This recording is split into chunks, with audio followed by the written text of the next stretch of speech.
Welcome to Everyday Car Guy. Today we're test driving a CX-5 by Mazda. So come along for a ride and I'll show you what this car is all about.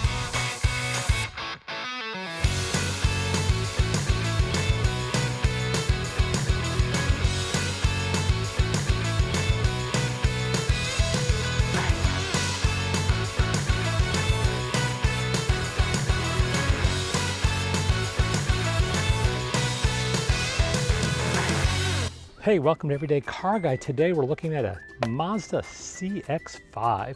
This is actually a 2021 CX-5, but they haven't really changed that much in the last couple of years. But we rented it and it only had 16,000 miles on it, so it's pretty low mileage on this car. So that's probably why they're still renting it. The biggest drawback is the back seat, and the trunk space is not that big. For a single person, a couple, this is a great car. Family, if the kids are small, you can put them in the car seat, but once they get a little bit bigger, it's going to be a little bit tough. If I need to get in that back seat, the person in the front needs to move the seat up. If the seat's all the way back, I can't fit back there. It has a 2.5 liter, 187 horsepower engine, which is a little slow.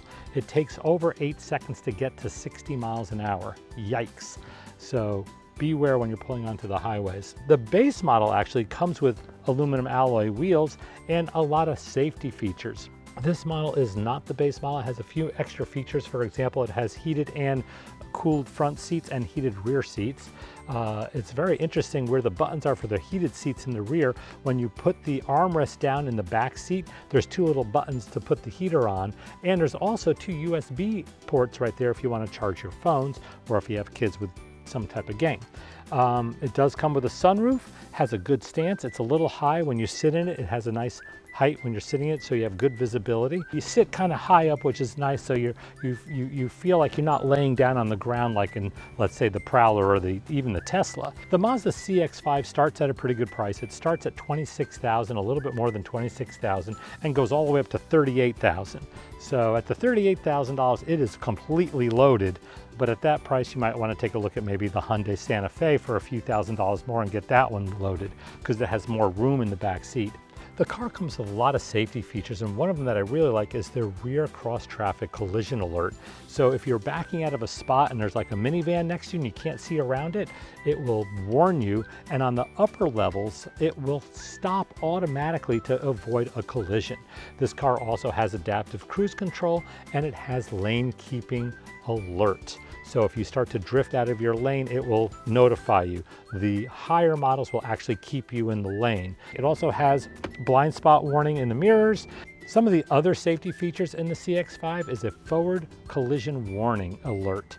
Now, this car will alert you if you're going too fast and you're not going to stop in time. I've read some reports that they've tested it out and you need to jump on the brakes. It will not stop for you, so you better hit the brakes. But it's nice that it has that alert if you're not paying attention, so that's a great thing. Let's take a quick look in the back. So to open it, when you have your keys in your pocket, you just hit the button here and it opens all by itself.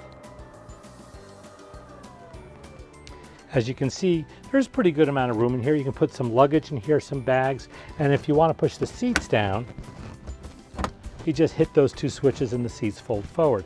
Unfortunately, the car is small. You have to move the driver and the passenger seat forward in order to get the seats to go as flat as possible.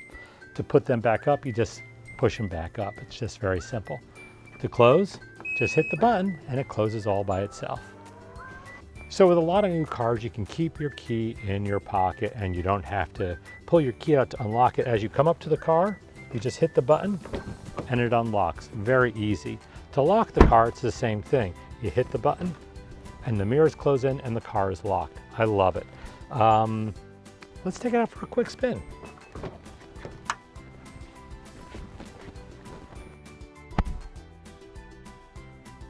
So the CX-5 has a lot of cool features in this model. Heads-up display is really sharp. It shows you the speed limit and how fast you're going, which is really great.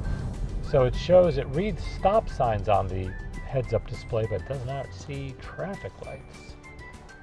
I will say this, I do like the buttons in the console area over here. They're very easy to read.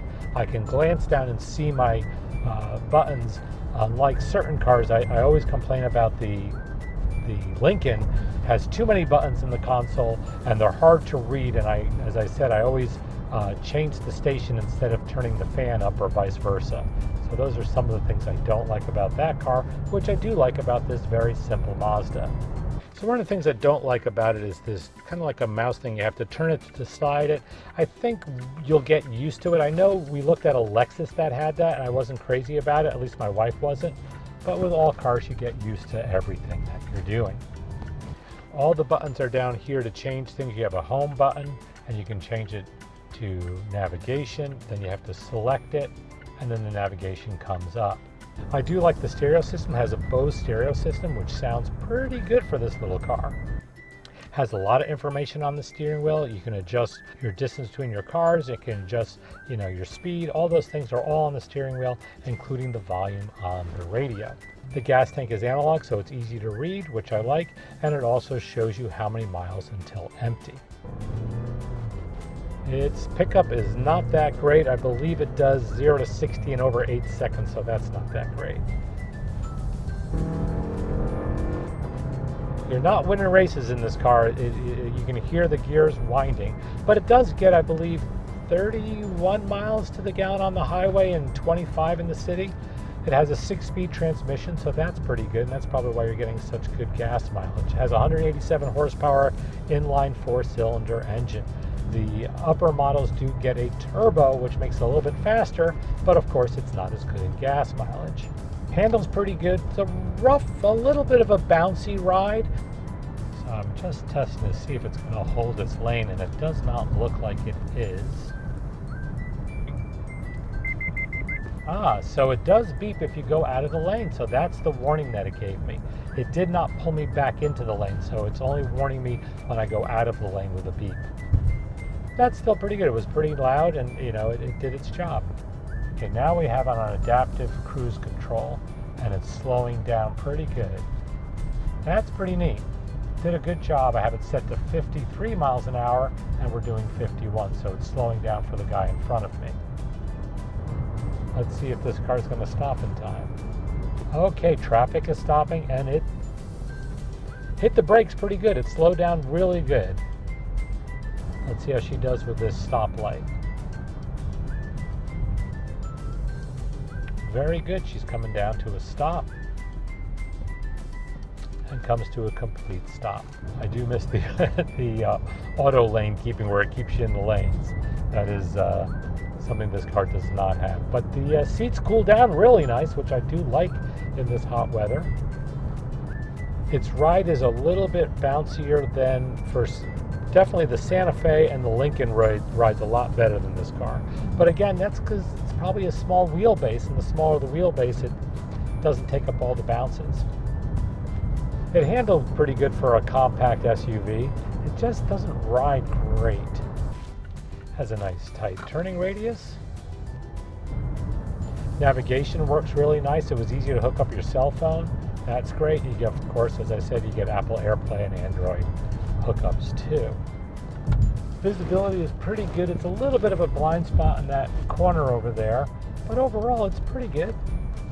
Brakes are pretty good. It has a blind spot warning, which is pretty neat. Has a small sunroof, big enough to over our heads, but it's not the full canopy like some cars have.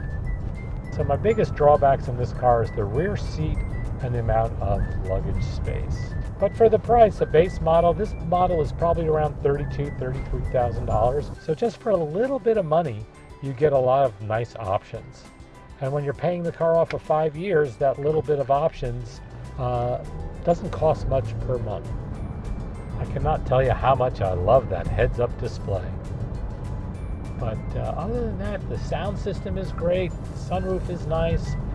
It's a good little car. It's tight, handles well. But there you have it. Car runs pretty good. Hey, thanks for joining me today on Everyday Car Guy. If you like today's show, hit the like button and subscribe. Until next time, drive carefully.